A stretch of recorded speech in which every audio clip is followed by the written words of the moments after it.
अस्सलाम वालेकुम दोस्तों, आप देख रहे हैं महफूज पाकिस्तान और मैं हूँ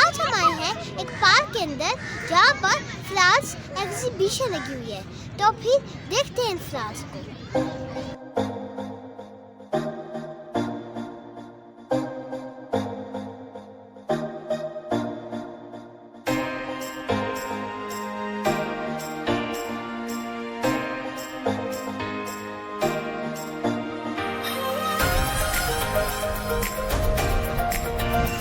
फाइनली हम फ्लावर्स एग्जीबिशन के गेट के अंदर पहुंच गए, तो पिक्चर हो चलते हैं।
फूलों की बोट है, तो चलो उसको देखते हैं।